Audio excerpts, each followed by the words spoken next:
기도로 세워지는 교회가 되기 위해서 우리가 어떻게 해야 하나라는 것을 고민하다가 팔복 시리즈를 가정 예배에서 이렇게 말씀을 나누다가 지난주에 팔복 시리즈 전체를 서머라이즈해서 여러분들과 함께 말씀을 나누는데 참 큰 은혜가 있었습니다.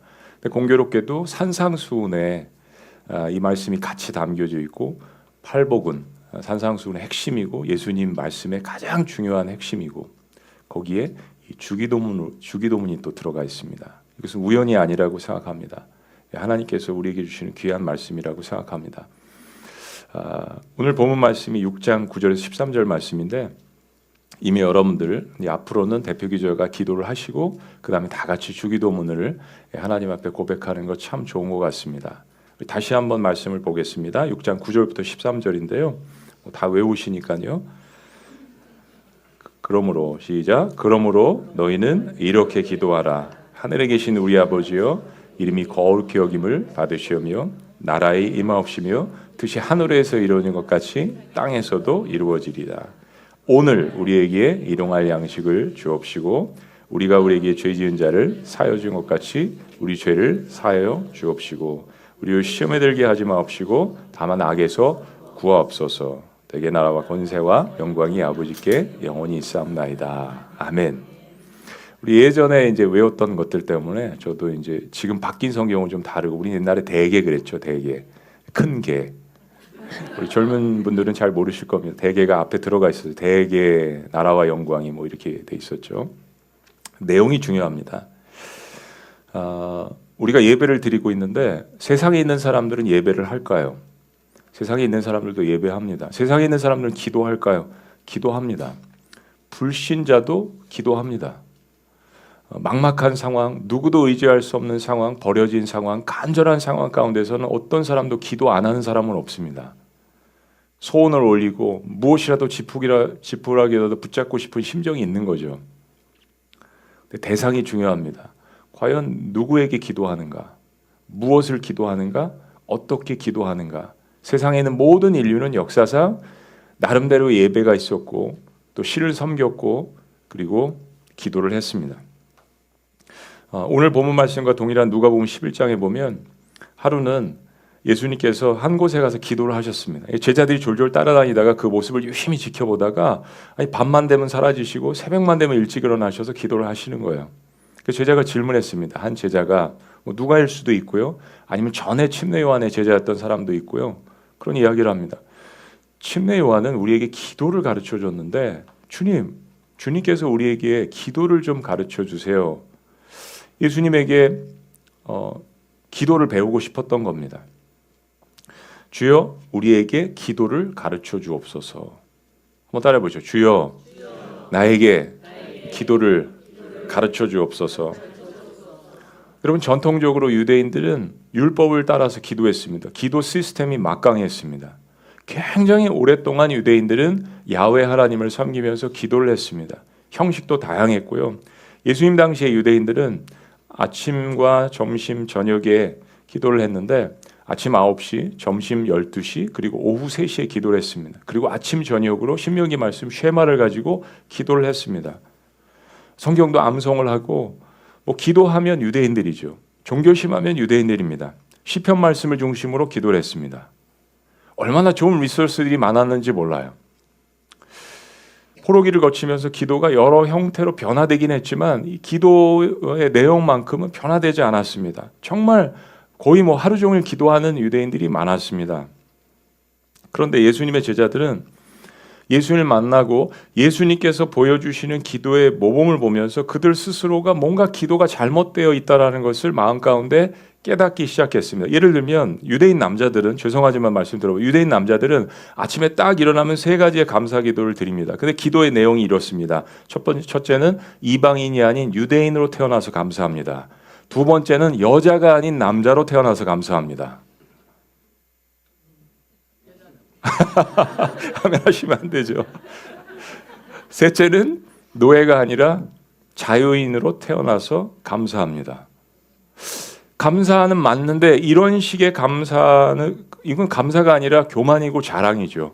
그죠? 만약에 이렇게 기도를 하기 시작한다면 이건 걷잡을 수 없게 됩니다. 누가복음 18장에 예수님께서 정통 유대인인 바리새인과 그 당시에 사람들에게 원수로 여겨졌던 세리장의 이 기도를 비유로 얘기하십니다. 또 이런 경우가 많으니까 예수님께서. 근데 정확히 바리새인이라고 이야기를 하셨어요. 이 이야기를 듣고 있던 바리새인들이 얼마나 예수님을 미워했을까 생각을 해봅니다. 그 목적이 자기를 의롭다라고 여기는 바리새인과 이 바리새인이 다른 사람들을 멸시하면서 이 기도를 하는 이런 행태를 보시고 주님께서 그 꾸짖는 말씀을 하신 거예요. 두 사람이 자 습관을 따라서 예수님의 제자들도 나중에 그랬지만 성전에 올라가 성전 기도가 많았습니다. 성전에 올라가 가지고 기도를 하는데 바리새파 사람이 이런 기도를 합니다. 하나님, 나는 다른 사람들처럼 사기꾼도 아니고 간음을 한 적도 없고 거짓말을 한 적도 없고요. 그 외 여러 가지 이야기를 했죠. 그러면서 비교를 했습니다. 저 세리장이 와도 같지 않습니다. 그러니까 눈 감고 기도하면서 다 보는 거죠. 저기 어떤 죄인이 있고 저기 어떤 죄인이 있고 난 저 사람과 같지 않습니다. 난 일주일에 2번씩 금식을 하고 이만큼 하나님 앞에 물질을 드리고 이런 거를 막 연설하듯이 다른 사람 들을 수 있도록 막 이렇게 기도를 한 겁니다. 반면에 이 세무원은 세리자기는 멀리 서서 감히 하늘을 우러러 쳐다보지도 못하고 가슴을 치면서 하나님 저는 죄인입니다 라고 기도를 했습니다. 그리고 예수님의 판단은 이렇습니다. 14절 말씀에 보면 내가 너에게 이르노니 이에 저 바리새인이 아니고 이 사람이 의롭다. 이 세리가 의롭다 하심을 받고 그의 집으로 내려갔느니라. 내 아버지가 저 죄인이라고 고백한 가슴을 치면서 울은 저 세리장이를 너희들은 매국노라고 부르는 저 세리장이를 의인이라고 생각하시고 그 기도를 받으셨다. 무릇 자기를 높이는 자는 낮아지고 자기를 낮추는 자는 높아지리라 하시니라. 이 비유를 듣고 있는 모든 사람들이 다 충격을 받았습니다. 바리새인은 모든 유대인들 파 중에서 가장 세가 강했고 정통 유대인이며 엘리트였고 이스라엘의 모든 종교 시스템을 이끌어 나가는 핵심입니다. 그런데 예수님께서 그들을 정죄하셨습니다. 어떻게 이런 이야기를 예수님께서 하실 수 있을까? 그리고 그 당시에 가장 매국노라고 그렇게 사람들에게 미움을 받은 이 세리장이는 의인으로 취급을 하셨습니다. 주여 기도를 가르쳐 주옵소서. 묻지 않을 수가 없습니다. 우리가 이제까지 전통적으로 생각했던 모든 방식을 다 upside down, 완전히 다 뒤엎어 버리시는 이 예수님의 말씀. 모든 그리스도인들은 기도를 배우기를 원합니다. 코로나 때 그 설교나 뭐 이런 영상들이 많이 있지만 조회수가 제일 많은 것들 중에 하나가 보니까 기도더라고요. 그러니까 사람들이 굉장히 갈급한 겁니다. 기도하기를 원하는 겁니다. 근데 기도를 어떻게 하는지를 모르는 사람들이 태반인 거예요. 그래서 기도 어떻게 하는 법, 이게 굉장히 많은 사람들의 어텐션을 받았습니다. 또 기도의 능력을 체험하기를 원합니다. 기도를 통해서 하나님을 만나기를 원합니다. 기도의 열매를 맺기를 원합니다. 기도가 능력이 있고 하나님을 만난다는 사실도 다 알고 있는 거예요. 근데 정말 중요한 질문이 있습니다. 정말 예수님께서 가르쳐 주신 기도를 배우기를 원하는가? 정말 성경에서 하나님께서 말씀하시는 기도를 배우기를 원하는가? 예수님 믿지 않는 사람들도 세상에 있는 모든 사람들도 기도를 나름대로 다 하는데 그런 기도가 아닌 정말 하늘문이 열리는 하늘의 것을 구할 수 있는 하늘의 능력을 받을 수 있는 그런 기도를 배우기를 원하는가? 그렇다면 기도를 배우기 전에 우리의 자세가 중요한 거죠. 여러분 선생님에게 무엇을 배우기 전에 학생들의 자세는 참 중요합니다. 같은 장소에서 똑같은 하나님의 말씀이 선포되더라도 그것을 받아들이는 마음의 자세와 열매가 다른 것처럼 그렇습니다.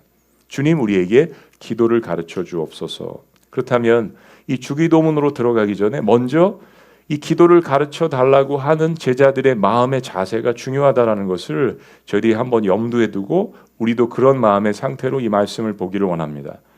가장 중요한 거 성경 전체에서 첫 번째로 기도의 요새 가장 중요한 거 첫 번째를 이야기하자면 바로 찬송과 감사가 기도의 중심에 있게 하라는 것입니다. Are there thanksgiving and praise in your worship? 여러분의 기도 가운데 감사와 찬양과 기도가 있는가? 성경에서 가장 많은 기도문을 기록하고 있는 것이 뭐죠? 시편 말씀입니다. 시편 150편까지 있습니다. 근데 150편 중에서 88편 기억하기도 좋으시죠? 제가 뭐 여러분들 잘 아시는 상황들이지만 상황을 열거하지 않겠지만 시편 말씀을 제일 많이 읽었습니다. 욥기서가 꿀처럼 달게 느껴집니다. 이런 고백은 여러분들 안 하실 거예요. 욥기서가 꿀송이처럼 달다고 답니다. 고난 당해 보세요. 얼마나 그 말씀이 단지. 근데 시편 150편 말씀 가운데서 딱 한 편, 시편 88편은 찬양하는 게 없습니다. 그냥 다 탄식이에요. 그런 비탄시만 빼고는 시편 99.9%는 다 찬양과 감사. 앞에 있든지 뒤에 있든지 중간에 있든지 막 하나님 저 힘들어요. 죽을 것 같아요. 도와주세요. 저 죽습니다. 뼈가 녹을 것 같아요. 그러면서도 감사와 찬송은 곳곳에 담겨져 있는 게 시편입니다. 제 개인적으로는 하나님께서 이 부분을 굉장히 중요하게 보신다라고 생각합니다. 내가 어떤 고통 가운데 있든지 어떤 아픔 가운데 있든지 어떤 절망적인 상황 가운데 있든지 하나님께서 우리의 기도 가운데 그 감사의 한 부분을 주시하고 계십니다. 그 감사의 한 부분. 여러분 욥기 제가 굴속이처럼 달다고 했는데요. 제가 욥기 강의하고 싶다 했더니 저희 아내가 하지 말라고 하더라고요. 욥은 인간이 당할 수 있는 모든 고난을 단 하루에 당했습니다. 그리고 거기서 끝난 것이 아니라 그 고난이 엄청나게 길게 이어졌습니다. 너무 싫어요. 그런데 욥이 지속적인 육신적인 고통을 가졌잖아요. 거의 피부암, 엄청난 고통 때문에 기왓장으로 벽돌로 이 살을 긁는, 그죠? 근데 욥은 그 비극적인 일들로 인해서 입술로 하나님 앞에 범죄하지 않더라라고 성경이 기록을 합니다. 물론 그 이후에 이 세 친구가 찾아와서 욥을 지속적으로 괴롭히니까 욥이 힘들어서 이제 불평도 하고 하지만 어쨌든 하나님은 인생의 전체 중심을 보시기 때문에 욥이 일로 말미암아 입술로 범죄하지 않더라라고 성경에 기록을 합니다. 하나님은 이 부분을 굉장히 중요하게 보십니다. 사랑하는 여러분, 감사는 극심한 고난 가운데 나오는 감사가 최고의 감사입니다. 찬양은 극심한 고통 가운데 나오는 찬양이 최고의 찬양입니다. 오늘 여러분의 찬양은 정말 향기로운 찬양이 되어서 하늘로 올라갔습니다. 근데 환경은 다 같지 않습니다. 내일 일을 모르고 경제적으로 육신적으로 여러분 삶 가운데 정신적으로 신앙적으로 곤고함에 있지만 여러분 하나님을 찬양했습니다. 하나님은 그 시간과 그 장면을 기다리고 계신다는 이야기입니다. 하나님이 가장 원하시는 부분, 비록 고통이 있고 어려움이 있고 극심한 고난이 있지만 하나님은 우리의 찬양, 우리의 입술, 우리의 마음 그 순간을 보시는 이 순간을 지켜보신다라는 것. 그게 바로 정금과 같은 우리의 진짜 믿음의 고백이기 때문입니다. 우리의 모든 기도 가운데 우리는 감사로 기도를 시작해야 합니다. 예수님께서 우리에게 주기도문을 가르쳐 주실 때 하나님을 하나님으로 인정하는 것을 가르쳐 주셨어요. 하늘에 계신 우리 아버지여. 무소부재 전지전능하신 야훼 하나님 하늘에 계신 우리 아버지여, 그리고 이름이 거룩히 여김을 받으시오며. 하나님만이 거룩하십니다. 이 세상에는 어떤 존재도 거룩할 수 없습니다. 그러나 하나님만이 거룩하십니다. 이거는 하나님에 대한 절대적인 찬양이죠. 예수님이 가르쳐 주신 기도, 하늘에 계신 우리 아버지여 이름이 거룩히 여김을 받으시오며. 가장 멋있는 아름다운 완전한 찬양. 하나님은 완전한 거룩을 갖고 계시기 때문에 그래서 완전히 선하시고 실수가 없으시고 그래서 우리가 신뢰할 수 있는 하나님이시잖아요. 여러분 감사를 드릴 때 두 가지를 기억하셨으면 좋겠습니다. 오늘 내게 행하신 일을 찾아보는 거 분명히 있을 겁니다. 수만 가지 수백 가지 불행한 일들이 내 삶 가운데 오늘 하루 일어났을지라도 한 가지 감사할 수 있는 것이 있겠습니다. 그걸 찾아서 하나님 앞에 드리는 거.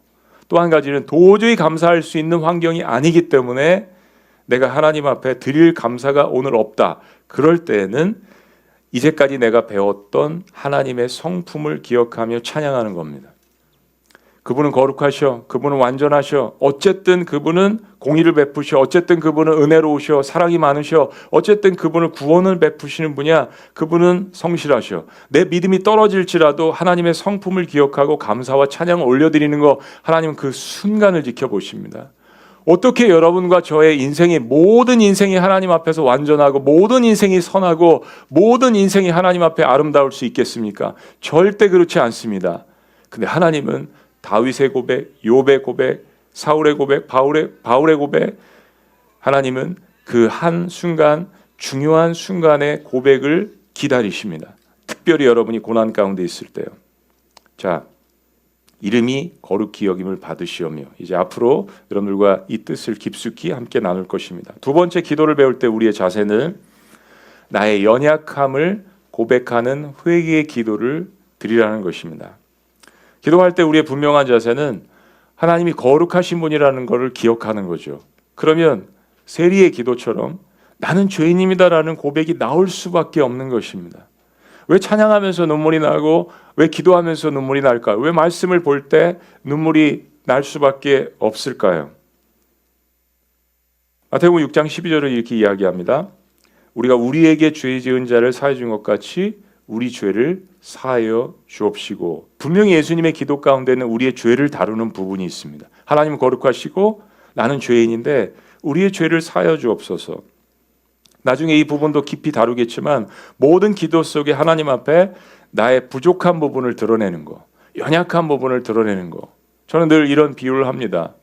군인들도 계시지만 우리가 전쟁에 나갈 때는 다 무장을 하고 나갑니다. 엄청난 갑옷을 입고 무기를 가지고 나아갑니다. 우리 사람들을 만날 때도 때로는 무장해제하지 않고 무기를 가지고 나갈 때가 많습니다. 나의 못난 부분을 가리우고 싶어서, 나를 좀 잘 이렇게 보이고 싶어서, 성격도 얼굴 표정도 뭐 말도 내용도. 사랑하는 여러분, 하나님 앞에 우리가 나아가면서 무장해제하지 않고 엄청난 무기를 가지고 인간을 만날 때처럼 하나님을 만난다면 하나님이 어떻게 우리에게 말씀하실 수 있을까요? 하나님은 내가 너를 잘한다라고 이야기하시면 설명하지 않아도 너의 모든 것을 아신다고 하십니다. 그 하나님 앞에 나의 연약한 부분, 허물, 나의 죄, 실수한 부분들을 다 내려놓고 나아가는 것, 나의 연약함을 고백하는 이 회개의 기도, 주님이 기뻐하시는 기도입니다. 이거는 하나님과의 관계성을 위해서도 그렇지만 나와 하나님 사이에 이 막힌 담을 풀어서 온전한 대화를 하기 위해서도 필요한 부분입니다. 하나님은 관계 중심적이세요.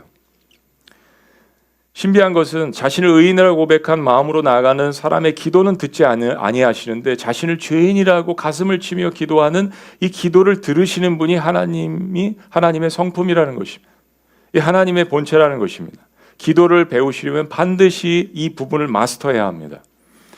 입술의 회개가 아니라 마음으로부터 나오는 삶의 변화를 위한 기도, 하나님이 함께 하시고 들으시고 역사하시는 기도입니다.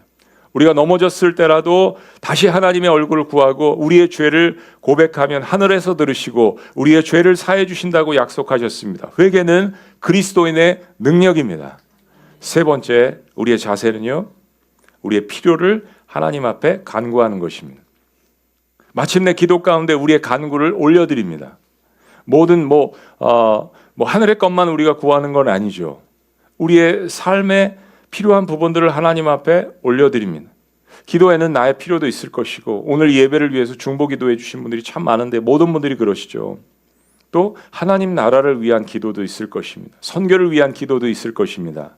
10절 말씀, 나라가 임하오시며 뜻이 하늘에서 이루어진 것 같이 땅에서도 이루어지리이다.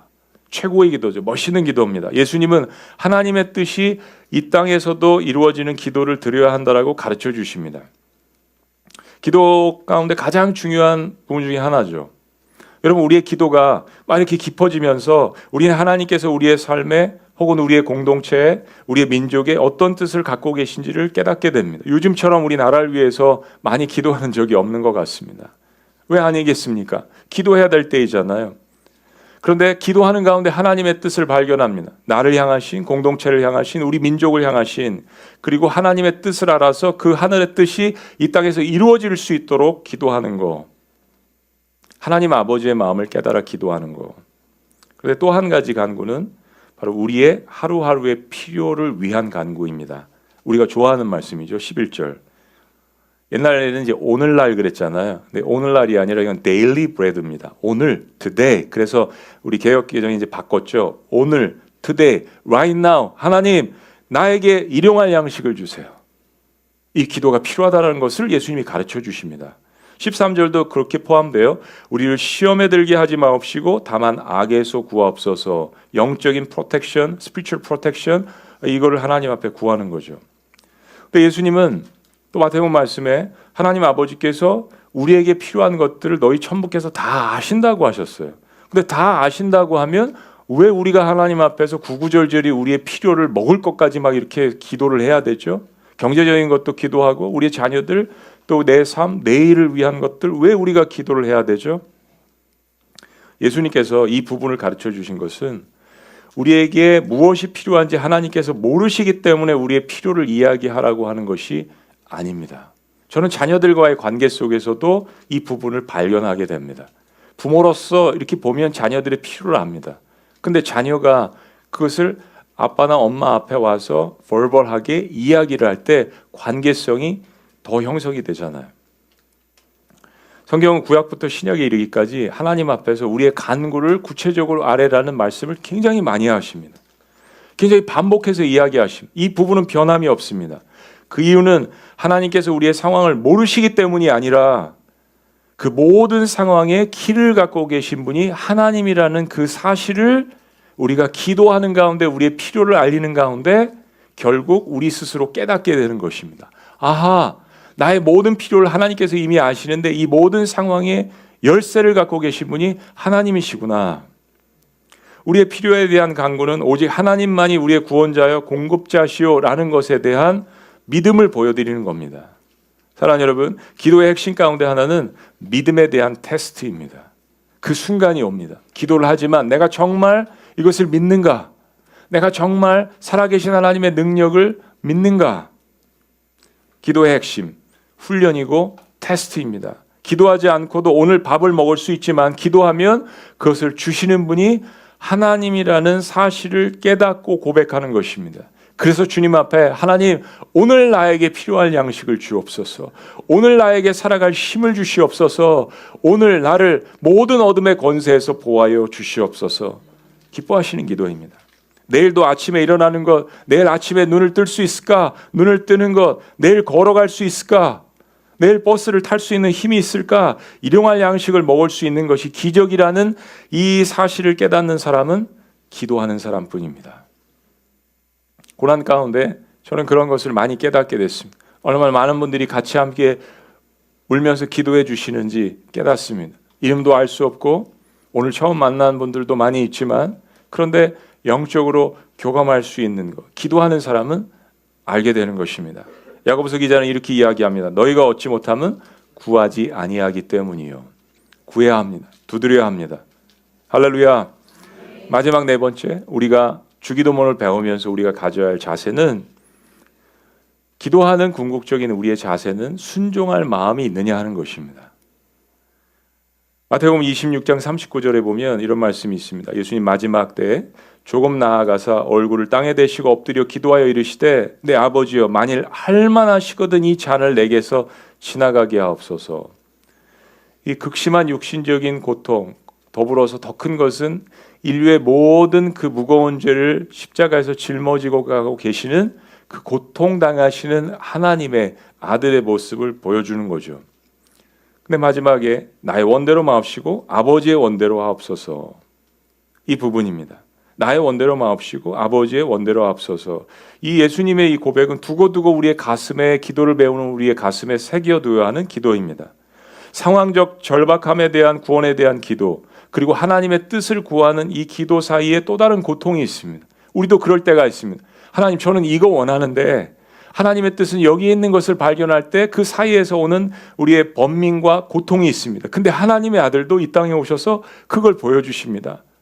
저도 그런 번민이 지난 7개월, 8개월 동안 많았습니다. 하나님, 어떻게 해야 돼요? 어떻게 기도해야 돼요? 어떻게 행해야 됩니까? 여러분들도 그런 순간들이 많이 있으실 것입니다. 나의 뜻과 하나님의 뜻 사이에서 번민하는 그런 순간. 그러나 그 모든 것을 뒤로 하고 하나님 앞에서 순종하시는 예수님의 이 고백. 예수님께 기도를 가르쳐 달라고 간구하는 제자들의 마음에 순종하려고 하는 마음이 있을까? 우리가 하나님 앞에 하나님의 뜻을 간구하면서 하나님, 이 상황이 어떻게 해야 돼요? 이 사업도 어떻게 해야 돼요? 하나님이 저 가정에 대한 이 기도 제목인데 어떻게 해야 돼요? 그때 하나님께서 우리에게 뜻을 보여주실 때 나는 거기에 대해서 순종하려고 하는 willingness, 그 의지가, 마음의 자세가 있는가? 우리가 기도하면서 하나님의 뜻을 간구할 때 하나님께서 기도 가운데 이제 그분의 뜻을 보여주세요. 근데 그분의 뜻을 보여주시는데 처음에 애초부터 순종할 마음으로 기도를 했는가? 아니면 하나님의 마음을 떠보려고 기도를 했는가? 이거 완전히 다른 결과를 가져오게 됩니다. 기도하면서 하나님 뜻을 보여주시면 제가 순종하겠습니다라고 하나님 앞에 기도하는 것은 믿음의 기도죠. 내 생각에는, 내 판단에는 이성적으로 그게 아닐 수 있지만 하나님이 그렇게 말씀하셨을 때, 아니 베드로에게 난데없이 이방인에 대한 비유를 환상으로 보여주시면서 잡아먹으라, 잡아먹으라, 잡아먹으라. 유대인의 전통으로서는 도저히 깨끗이 않은 것을 잡아먹을 수 없는 환경인데 하나님은 그런 말씀을 하실 때가 있다는 이야기입니다.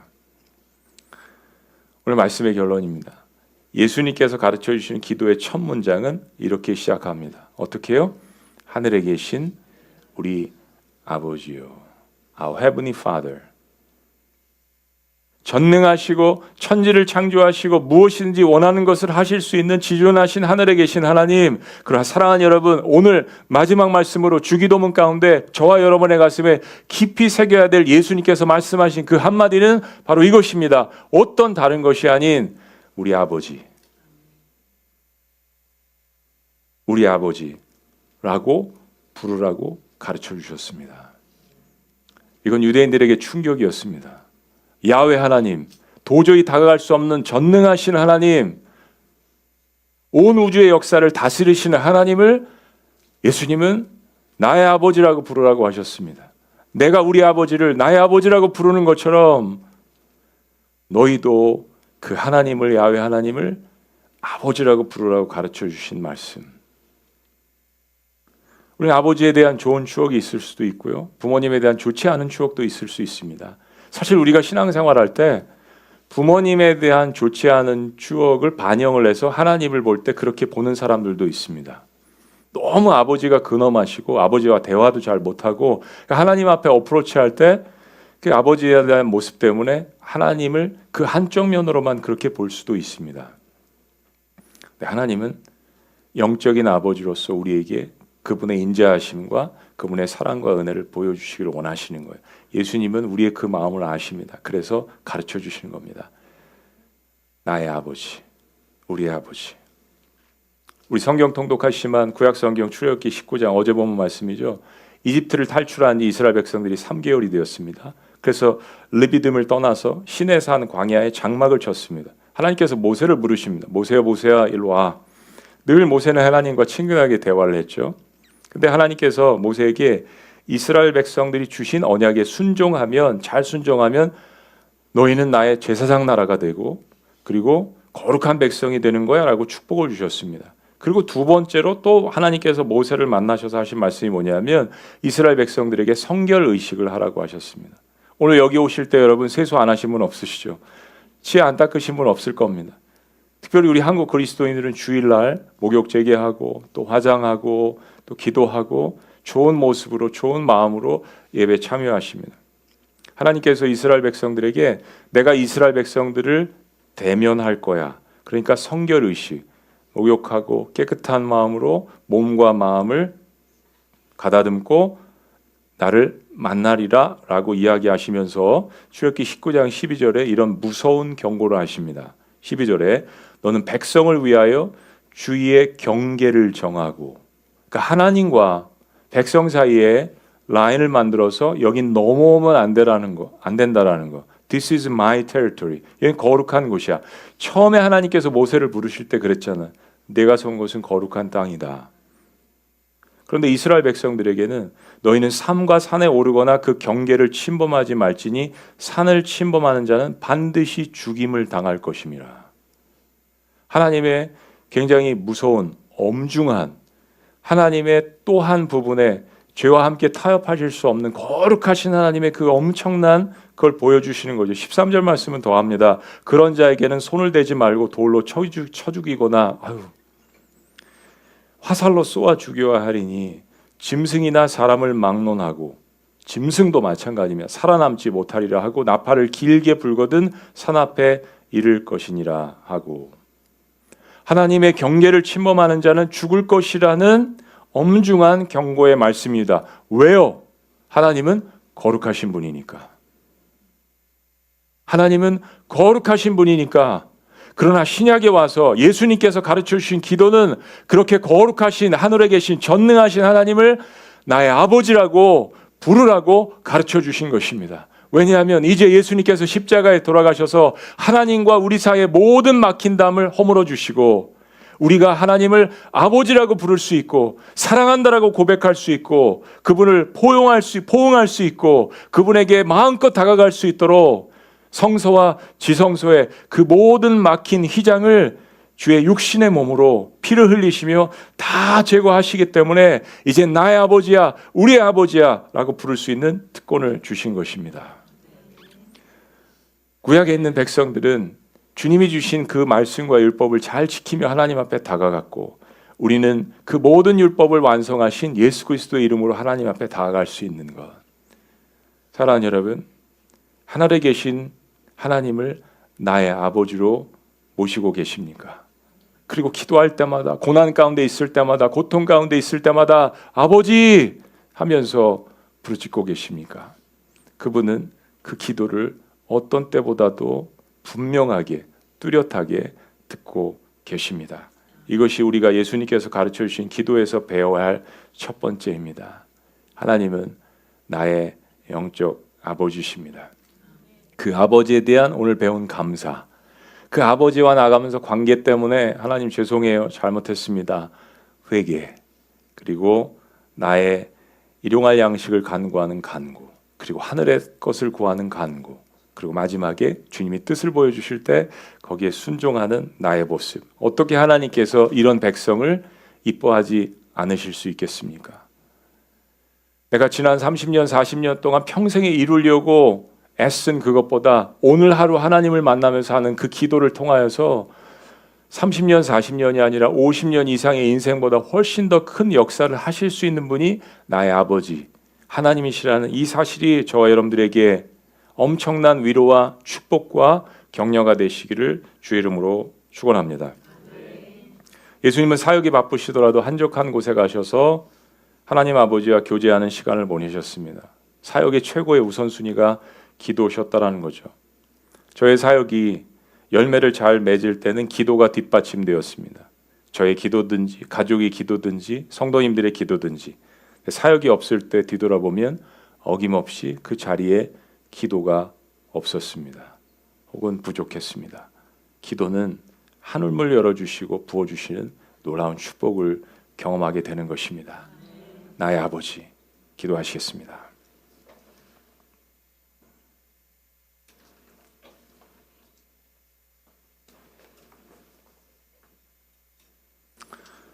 하늘에 계신 우리 아버지여, 이름이 거룩히 여김을 받으시오며 우리 아버지, 나의 아버지, 우주를 창조하시고 너무 거룩하셔서 도저히 다가갈 수 없는 그 하나님을 아들 예수 그리스도를 통하여서 이제는 아버지라고 부를 수 있는 그 놀라운 특권을 주신 것 주님 너무나도 감사합니다. 하나님, 그러나 저의 기도가 부족했습니다.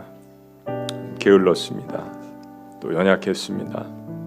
저의 생각과 판단대로 했던 것들이 있다면 주님 용서하여 주시고 이제는 예수 그리스도가 가르쳐 주신 대로 아버지, 나 이것도 필요하고 이런 상황도 있지만 그러나 나의 뜻대로 하지 마옵시고 아버지의 뜻대로 행하여 주시옵소서. 나의 모든 것을 아시는 아버지 하나님, 저의 상황과 저의 의지와 저의 시간과 저의 달란트와 저의 인생의 모든 것들을 주님 앞에 드립니다. 나의 아버지께서 알아서 주의 뜻 가운데 행하여 주시옵소서. 하나님, 이 모든 기도가 저를 비롯한 이 말씀을 듣는 우리 모두의 기도와 간구가 될 수 있도록 인도하여 주시옵소서. 하나님, 오늘 일용할 양식이 필요합니다. 내일에 대한 염려가 있는 주의 백성들이 있습니다. 그런가 동시에 그것도 하나님 앞에 구하지만 그런 환경 가운데서도 하늘의 것을 구하는 주의 백성들, 주여 기억하여 주시옵소서. 주의 자녀들을 기억하여 주시옵소서. 하늘의 것을 구하는 주의 백성들에게 주님만이 베푸시는 놀라운 역사가 있게 하여 주시옵소서. 우리의 구원자 되신 놀라우신 이름 예수님의 이름으로 기도합니다. 아멘. 우리 자리에서 다 같이 일어나시겠습니다. 우리 팔복의 주제가이기도 하고 또 주기도문의 주제가이기도 할 것 같아요. 세상을 보면 그들이 증명하는 건 명예와 가진 재물과 힘과 자랑뿐이라 헛되고 허망한 것을 위하여 사는 삶. 그러나 주님을 믿고 주 안에 사는 것이 얼마나 복된 삶인가. 이제 하늘의 것을 구하기 하소서. 주님, 내가 영원한 것을 놓치지 않겠습니다. 이 고백을 우리 다시 한번 주님 앞에 기도하는 마음으로 올려드리면서 여러분이 준비하신 예물도 또 주님 앞에 또 드리시겠습니다.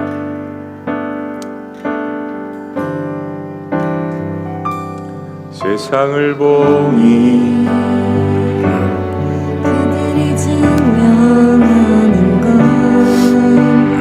명예와 가진 재물과 힘과 자랑뿐이라 헛되고 허망한 것을 위하여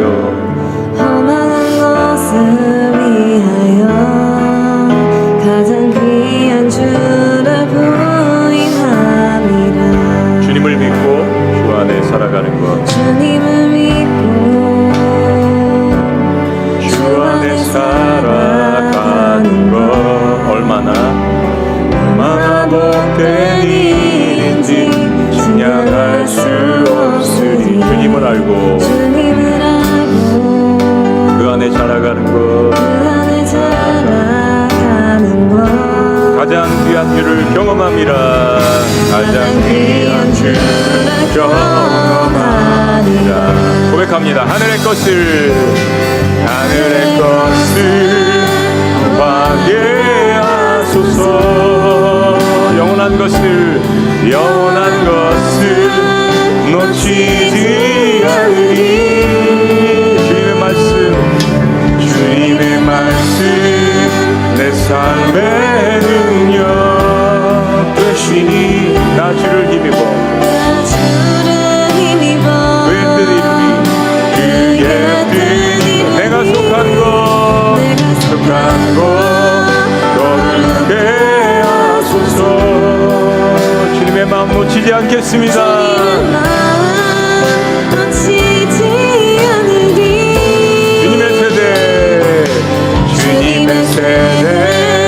믿음 이어갈 주님이 거룩한 주의 나라 세워가리.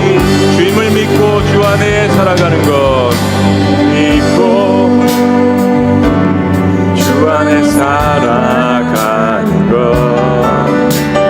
얼마나 복된 일 증량할 수 없으니 주님을 알고 그 안에 살아가는 것 그렇습니다.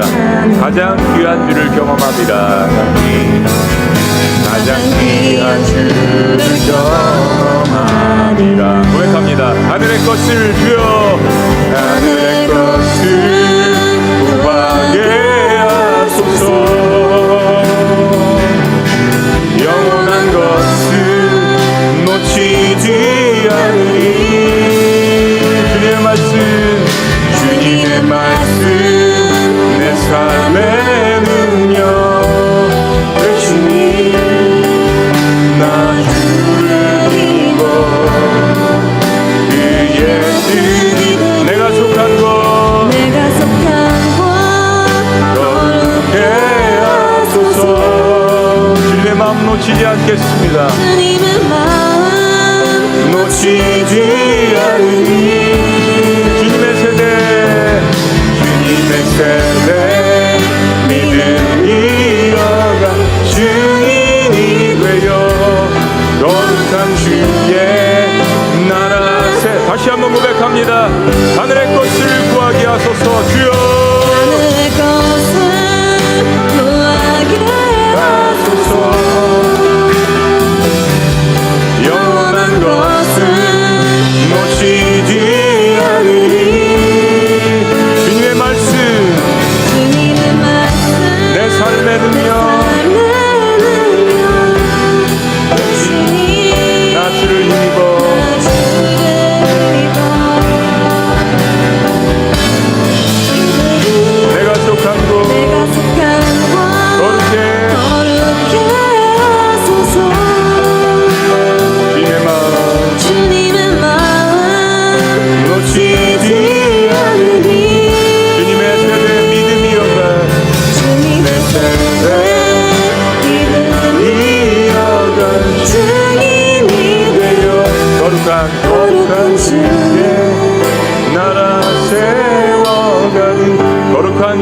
나라 세워가리. 거룩한 주의 나라 세워가리. 다시 한번 거룩한 주의 나라 세워가리. 거룩한 주의 나라 세워가리. 우리 한 1분 동안 합심해서 하나님 앞에 오늘 들으신 말씀과 여러분의 반응과 여러분의 순종을 주님 앞에 고백했으면 좋겠습니다. 하나님, 하늘의 것을 구하게 하여 주시옵소서. 영원한 것을 놓치지 않도록 붙들어 주시옵소서. 주님의 마음과 주님의 뜻 가운데 기도할 수 있도록 역사하여 주시옵소서. 우리 다 같이 한번 주여 외치시면서 기도합니다. 주여, 주님, 하늘의 것을 구하는 주의 백성들을 기억하여 주시옵소서. 오늘 일용할 양식이 우리에게 필요하면은 주님께서 다 아십니다. 그러나 주님의 뜻을 간구하며 주님의 말씀을 들으며 주께서 오늘 우리에게 보여주신 비전을 붙들고 기도하는 하나님의 백성들을 기억하여 주시고 저들을 제사장 삼아주시고 거룩한 나라의 백성으로 삼아주시며 하나님의 중보기 도로 거듭날 수 있도록 인도하여 주시옵소서. 하나님을 나의 아버지라고 부를 수 있는 특권을 주신 것 감사합니다. 오늘날 우리에게 필요한 것들을 주님께서 공급하여 주시되 하나님의 뜻도 행하는 귀한 하나님의 백성이 될 수 있도록 역사하여 주시옵소서. 역사하여 주시옵소서. 주의 힘을 얻어 예수 그리스도의 이름으로 나아가는 하나님의 백성들이 될 수 있도록 주께서 함께하여 주시옵소서. 주님, 아버지,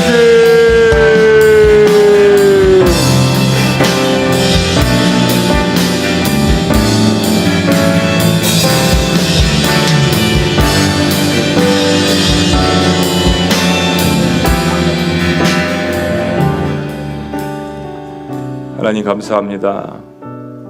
전능하신 하나님을 나의 아버지라고 부를 수 있다는 것, 하나님 이거 하나만으로도 우리의 삶의 기쁨과 만족함이 넘쳐날 수 있도록 인도하여 주시옵소서. 때론 욥과 같은, 때론 요셉과 같은, 다니엘과 같은, 다윗과 같은 그러한 고통과 고난이 우리의 삶에 있을지라도 하나님 무릎 꿇고 나의 아버지, 나와 함께 하시는 나의 아버지, 모든 상황을 변화시킬 수 있고 모든 것을 치료하실 수 있고 무엇보다도 나의 생명을 영원한 것으로 인도하실 수 있는 그 구속자 구원자 하나님을 아버지라고 부를 수 있을 때 하나님 모든 것이 변화되며 하늘을 열어주시고 부어주신 놀라운 축복을 사랑하는 주의 백성들이 경험케 하여 주시옵소서. 새로 시작하는 이 공동체 위에 그런 놀라운 하늘의 축복이 임할 수 있도록 역사하여 주옵소서.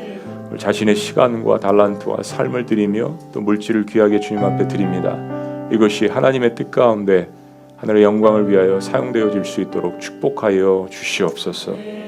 우리 자녀들과 우리 가정과 가문과 공동체와 특별히 우리 민족을 주님께서 긍휼히 여겨주시고 기억하여 주시옵소서.